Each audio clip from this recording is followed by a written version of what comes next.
Hey, everybody. Welcome back to another edition of Gruber Wired. I'm Mark Beach. I'm John Dotson. And, welcome back. And Highlander says he's got his bag of popcorn and a cold iced tea with lemon, and he's ready to watch the show. He's here. Well, wow. It's the end of the world. Film at 11. Right? It's coming down. Boy, oh boy. Well, it may not be the end of the world, but we know things are heating up here, and we talk about this all the time, our weather. But, yep, we're back in the hundreds. It's going to be 108 by the weekend? Yeah, but we don't want to gloss over the fact that we've already had a record rainfall for a June in Arizona. We did. For the second time recorded history on June 1st, we got rain in Phoenix. And June 2nd and June 4th. Yeah, so 3rd. A little bit of rain, yeah. So it was kind of nice. It cooled things down a little bit and, made for some really nice weather. Yeah, I mean, last year at this time, on May 27th, we had started our 113 consecutive day, 100-degree plus run. So that's not in the cards right now. Not right now, but we know how fast it can heat up, Yeah. So. Well, I'm thinking, I'm trusting the meteorologists who say that it's going to be a wetter, milder summer. Yeah, that'd be nice. It would be. We'll enjoy we deserve that for it. sure. We deserve it. Just like the Diamondbacks deserved their win last night, right? Today. Was it today? It was today. 7 runs in the bottom of the 9th. and the pitcher who started the 9th, yeah, you know what his name was? No, what's that? It was Blewett. Yeah, he blew it all right. You can look it up. It was Blewett. Blow that lead. He gave up 5 runs and 3 home runs. Wow. Now I caught up on the sports news. Yeah, sports news. You had a great month, John. Team McDo. Team McDo did very well you this guys past were month. rock stars, brother. We had the best month that we've had in a long time, and it's been great. And so, personally, I want to say thank you to all of our customers, number one. Yeah, it's nice to have and you're those working folks with a out handicap with Harry, so you Not know at what I mean. all. Harry's a great guy. What do you mean? Oh, poor Harry. You hear this guy, Harry? Throwing Harry under the bus. Hey, look, I know who does all those memes. You may send them out, but I know where they come from. No. Yeah, I got my eye on you. No, but you bring up a good point. Things are going great. Yeah. We've had just stellar months, and we hope to keep it going and continuing that way. It just seems there's a really big vibe out there right now in our cabling community. Yep. There's a lot of expansion going on. There is. And just lots of projects taking place all over. And people are finding out that, Gruber delivers. So, when we're tasked with an assignment, we meet the challenge. That we do. We really do. I know you guys had to go in, out, up, down, figure out all kinds of different ways to get one of your customers taken care of on a pretty big order, and now it's just flowing like a switch. It's moving like a Swiss watch. Yeah, it's been going really well. But like you said, you have to go through a little bit of tribulation, trial and error. Yep. But that's what we do. We step back and we do the homework for you.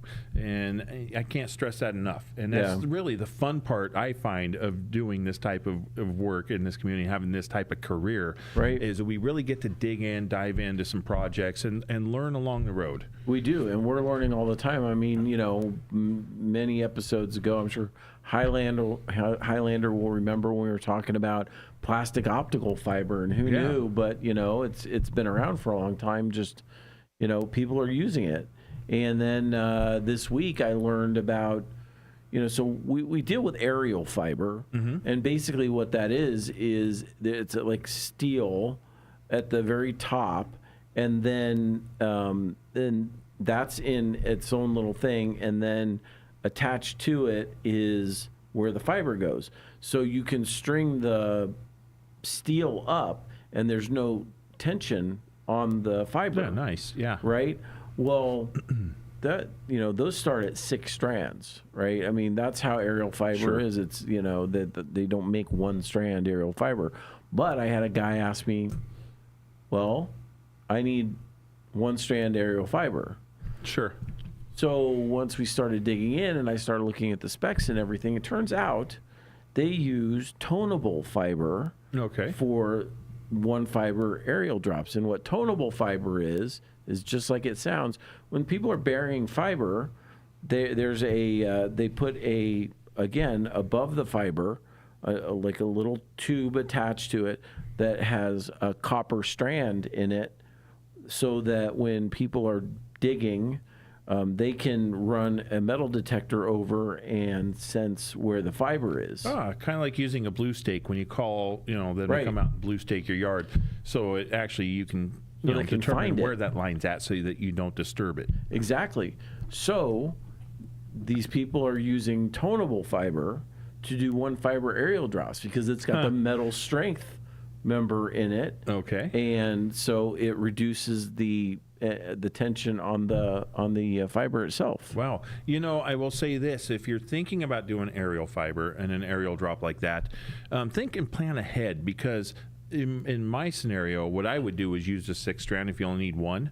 Terminate one, leave 5 strands dark. Right. That way, if there's a problem with the fiber in the future, you can reconnect another strand. If you decide that you need to, expand in your facilities or what you're using it for, you have the capability and have that already in place. And I already went that direction with the guy, and these are going to houses. So these are going from poles to houses, so they're single runs.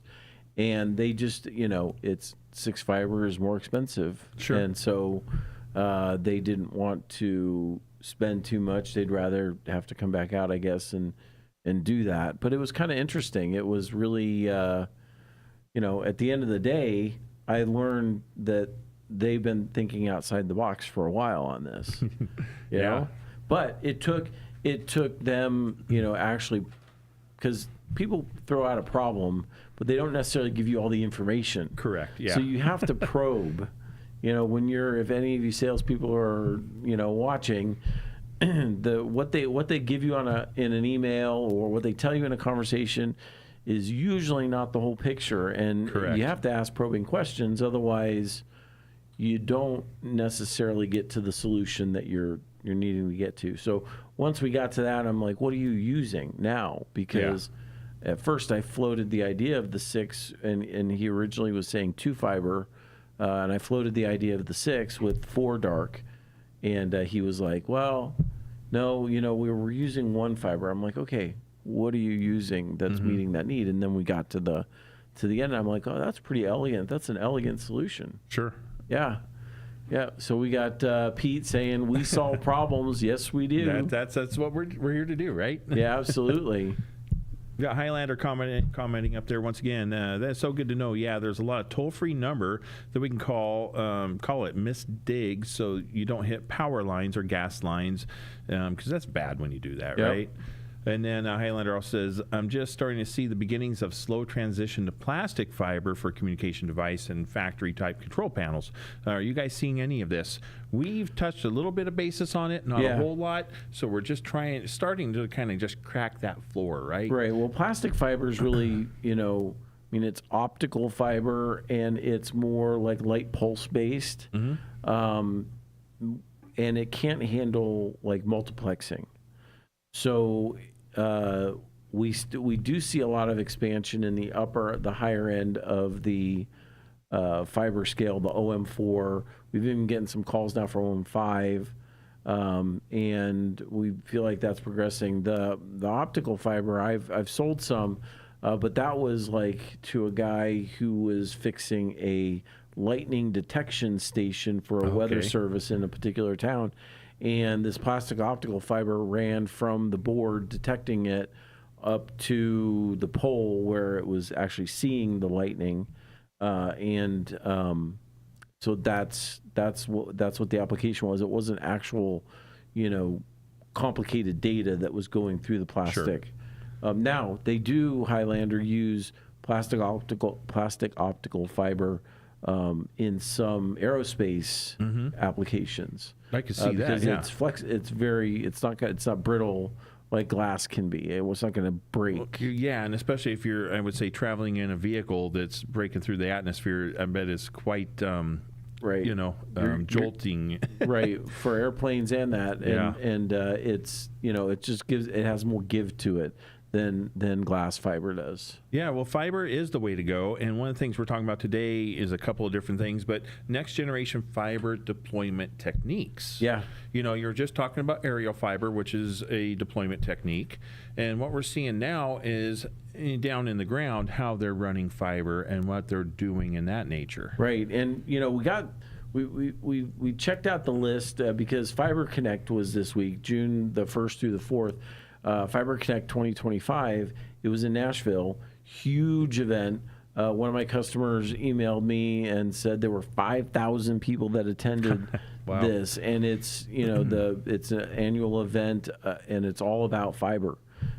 So there was some stuff that they went over in their main breakout sessions, deep dives into some of these topics, and so we wanted to cover a couple of them.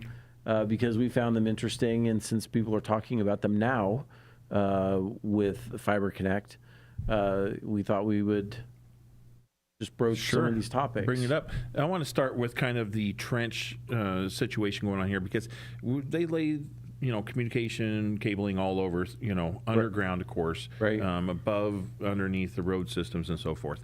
Now, what they're doing is finding out you don't necessarily have to replace what's already the infrastructure already there. Right. We're just adding to it, but there's different ways to add to it. And now what they're coming up with, if you want to pull up picture number 2, especially with running trenches inside, urban areas and inside of neighborhoods and so forth, you can see here, they're able just to cut slimly right on down through the roadway there, so you could lay in your conduit, lay in your fiber optic cabling.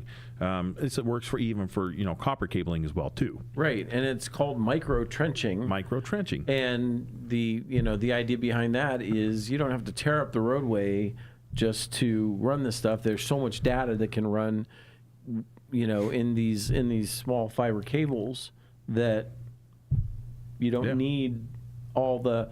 You can think of how those, the 256 pair, phone cables looked, and they were, because they were huge. They were giant, and so they had to dig up, big areas. But this is nice and simple, and I think one of the images. Yeah, picture number 3, the next one is the actual diagram of this showing that, so you can kind of see the surface through the subsurface. Right. And what's taking place here. So you can see down below, you start down underneath with a conduit, right? And then you have a flowable, non-shrinking backfill, which makes sense. Yep. Because you want to make sure that this isn't getting compacted too much. Right. On top of that. Then you got your street subsurface, because you're going to be driving vehicles and heavy equipment over this. And then, of course, you want to have an asphalt sealer and a street surface just to make sure that is sealed all the way through. There you go. I mean, it's pretty interesting stuff. Yeah, and it doesn't take up a whole lot of room in your street here. You're not tearing up the roadways to put this in. Right. Now, if you're constructing new roadways, that's a different story, new infrastructure. But for existing throughout neighborhoods and these urban areas, this is a great technique.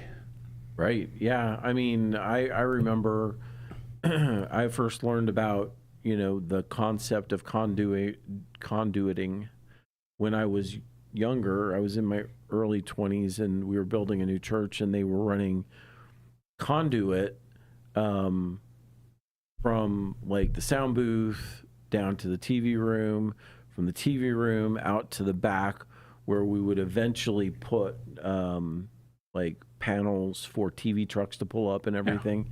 Yeah. And I mean, it was just amazing, all the stuff. Although when we pulled cable through them, to this day, I hate the smell of palm olive, because we would be running, you'd run a metal fish hook through, right? And it was like a rigid metal wire, and you'd have to run it all the way from one end to the other with the hook. Then you'd take the cable, attach it, and pull it back through. And there'd be 10, 12 cables at a time in a bundle they'd be pulling through, and you'd have to soap it up while it was, to give it a little bit of play there, so you can pull it, grease glide the skids it through a little bit, So it was, Speaking of conduit, if you pull up picture number 4, this is another more newer type of conduit, but it's micro-conduit. Yeah, microduct. Look at that. Yep. So shrinking that footprint once again. Exactly. Especially for fiber. Right. And as you can see, in a fairly small footprint, look at how many mini conduits you can actually put in there, and ensure that you get from one end to the other cleanly, smoothly, and all that. Sure. And in the bigger applications, so we have a video, but picture number one. So this is becoming commonplace, where they blow fiber through. Remember I was talking about pulling? Well, you don't want tension on fiber, right? So they're blowing it through instead. And this is a blowing machine. And we've got that video that shows actually how this works. So we're going to roll to that when you have a chance. Highlander says, ideal yellow 7/7 wire pool comes in a bucket or hand soap. Yeah. So, yeah. All ready to go. Ready to be pulled. So this is the jetting version, jetting V3.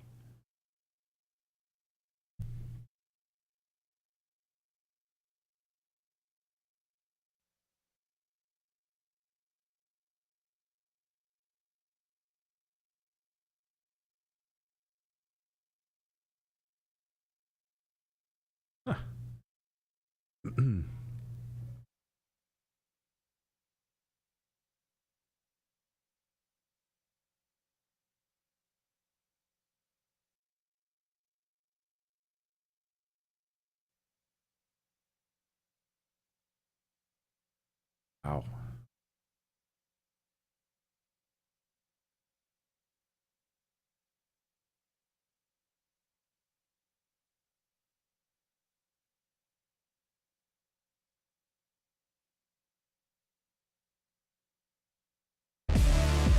This flexible machine can be used to push and pull a fiberglass rod through the duct.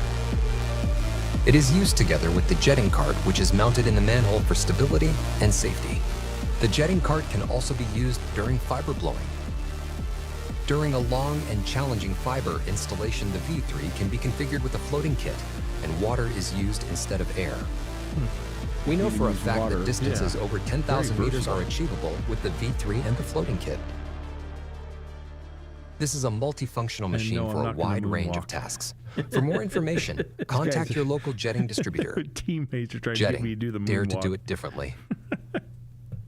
Yeah, I mean, That's cool. Yeah. Fascinating stuff. And that's just I mean, again, it's fiber. So, they've had a lot of time to do trial and error, and you come up with stuff. I mean, I know that the guy in me that likes the gadgets really loves that machine. It just has all, it just looks so clean, and it's just got all the things. Well, I like that it looks to be actually pretty lightweight. Yeah. Very versatile. I Right. mean, that's pretty cool. Yeah. Highlander says it's a cool little machine. Yeah, and it puts you hook compressed air compressor up to it, so blows the way through. Just blows it on through. Yep. That's cool. See? Yeah. This is where, we start to get to the point of, okay, we have the technology of fiber cabling, and then somebody on the other side is an installer saying, hey, what's the application purpose to install this? How do we get this installed? Well, remember, and when they were doing internet at first, they were running DSL, which was simply the phone lines. Yeah. And they, for one speed you'd use 2 lines. For, the next speed you'd use 4 lines. Well, 4 copper cable, but those were already run. Every house, when it was built, had copper run to it. So when you think about fiber, all that infrastructure that was used for copper is useless, right? Yeah. And now they have to redeploy fiber in the same way that they did copper for 50, 60 time, years. Yeah, which is Yeah. And this is perfect for looking at these situations for pre-existing areas where you're not replacing, right? You're adding to. Exactly. And so that makes life a lot easier. The next segment on this is talking about getting pre-connectorized setups, right? Yep. Which is where we come in. Right, exactly. Being a cable assembly house. If you want to pull up picture number 9, I went to our facility here and took a few pictures this morning of our staff working. I got a couple of photos to show you. Here you go. Here's a good example of us terminating a fiber. You can see there, once you peel back the jacket, that piece of little fiber, that little piece of glass, it's about the size of a hair, right? So they will go ahead and terminate this, put on the connector, and have it all ready to go for you. And then if you go to picture number 8, after the step of process of putting this on, then we go to the polishing setup. Highlander, if they have just a moment, you might want to explain multiplex in the audience and how much more information multiplexing gives us. We'll get there. Yes. Yeah, we'll get to that in just a moment. In the notes. So here's a picture where we have the fiber once we terminate it, and then we go in and we've put the correct polish onto that fiber before we get to the next phase of assembly process, which would be testing this. Right. And everything we send out has a testing certificate. Correct. Right. Mm-hmm. So everything is looked at, and again, right here in Phoenix, Arizona, we do this. This isn't, somewhere else. No, this is right here on site. Exactly. So on site, and no tariffs on this stuff. But the good news is, when you do a situation like this, once you get out to the job site and you're ready to do your install, it's going to make your life a lot easier.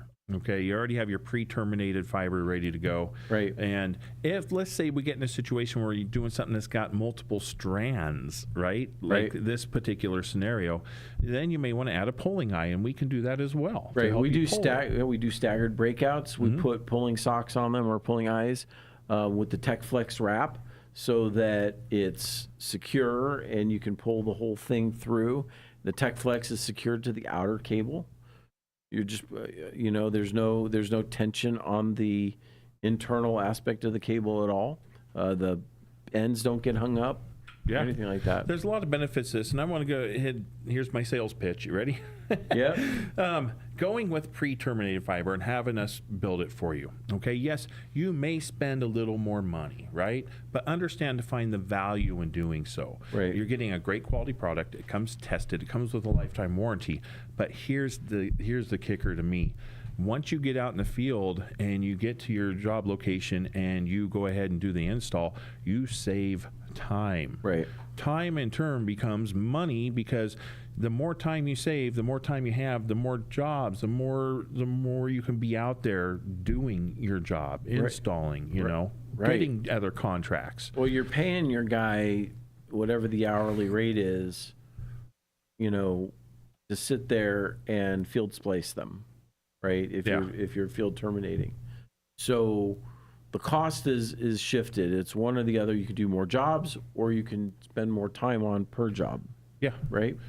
Yeah. So what I like to do and I like to sell is time, because at the end of the day, I want to make sure you have time so that you personally can make more money. I mean, that's why we're in business. The testing is careers. important too. What you were saying about the testing, because you still have to test it in the field, right? Mm-hmm. So.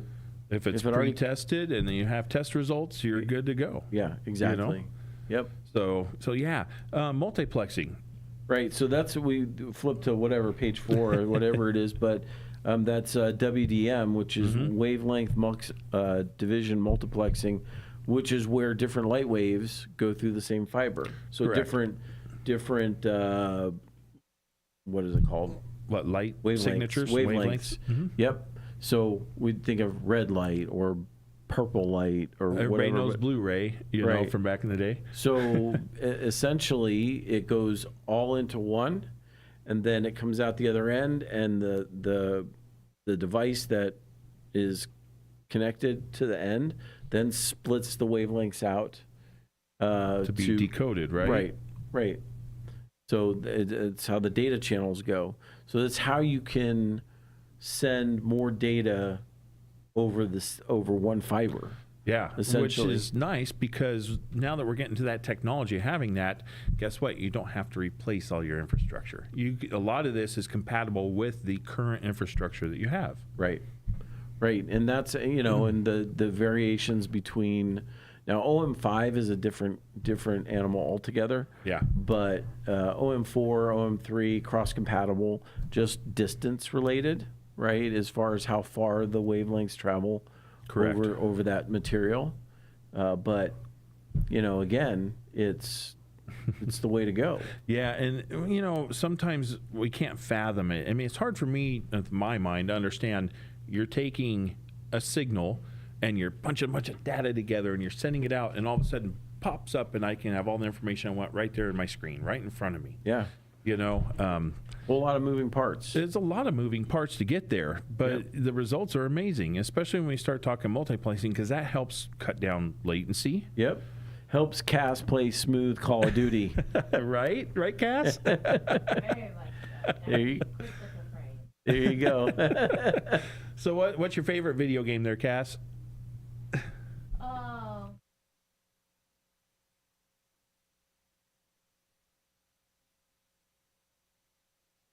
Final Fantasy. Specifically Final Okay. That's cool. If you don't know,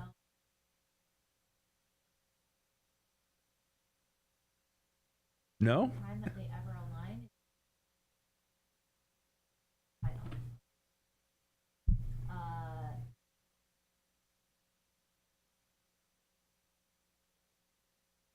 Okay. So Final Fantasy.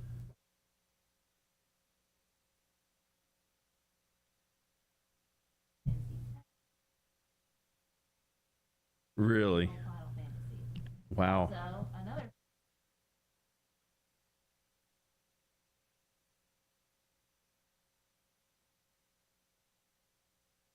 Ever.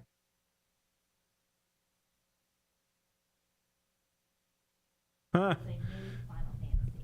It was So that saved the day. Final Fantasy. It was their final game that was going to make. Holy nerd alert. I could talk about Yeah. Final Fantasy forever. Nerd alert. Talking about video games, I got this quick one really quick.